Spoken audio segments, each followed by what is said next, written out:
Good morning and Sunday morning blessings to you this Sunday morning. I did my longest walk so far since the hurricane hit. I think I walked a half a mile today, and it just felt really good to move and to walk. Hopeful. I am hopeful about the healing that is coming and the journey.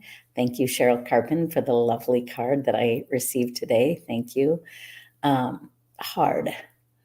It's still super hard. Like in my head, I think, hey, you should be okay now. You're safe. Things are coming back together. Things are calming down.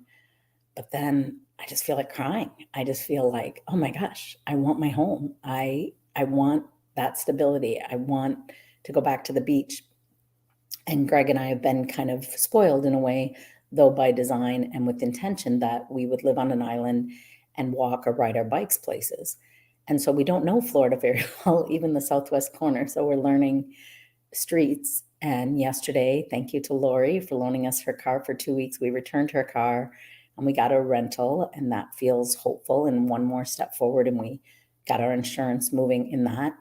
But then as we were driving and returning her car, we drove by a sign that said this direction to Fort Myers Beach. And my heart broke, like, oh my gosh, when will we get to go back there and live? And I know some people say, it's just material stuff, or at least you're alive and safe. And that is true.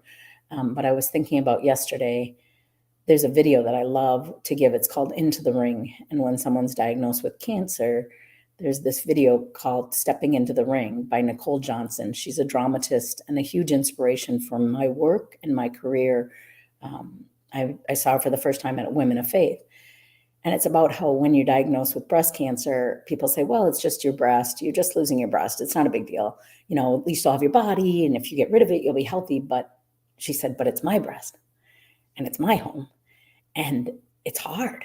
And I'm grieving it. And it doesn't mean we're never going to go back there. In fact, we're hopeful that by October 25th or 26th, we'll at least be able to go there, get a few more things, walk through it, and have an assessment done on what needs to be done. But I was laying in bed last night. I've been having a lot of nightmares.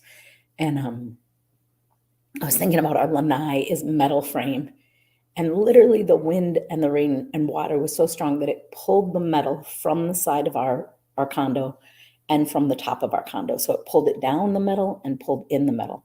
In addition to, our ceiling fan went flying through the screen. So the screen's gone.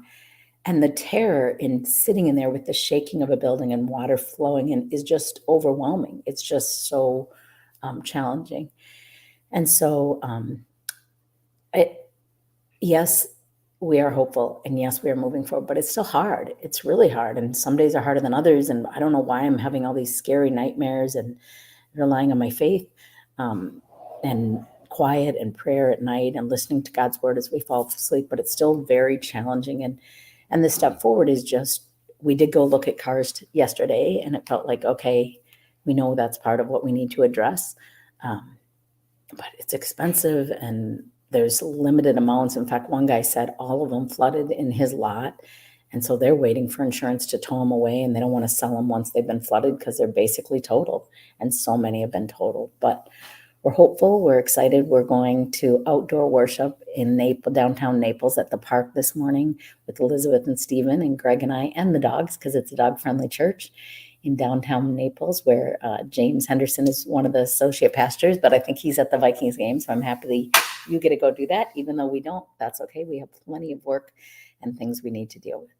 But anyway, it's just interesting to me how I can feel hopeful and excited and one step forward, but then feel so sad all at the same time, and grieving the loss of stability and security and routine, and not having that exercise piece or that quiet piece or whatever it is, that all of the things I used to do. So good morning, Joseph. I'm grateful for my friends. Good morning, Christine. Don't make me cry. I'm grateful, but it's hard. It's a huge grief and loss, and it's a journey. Good morning, Sherry. And I am doing the best to take care of myself and our dogs. And I told you yesterday, Peanut's blind, but it's not just that he can't see. It's that when you lose your sight, you're so confused. So he's facing walls and everything's challenging. And then he barks because he's upset. And I am resilient and strong, but I'm still challenged by all of this change. Anyway, I better go get ready for church. God bless you, and peace be with all of you as we get through today and the week ahead. And please keep sending love and prayers. We appreciate and receive everyone. Thank you.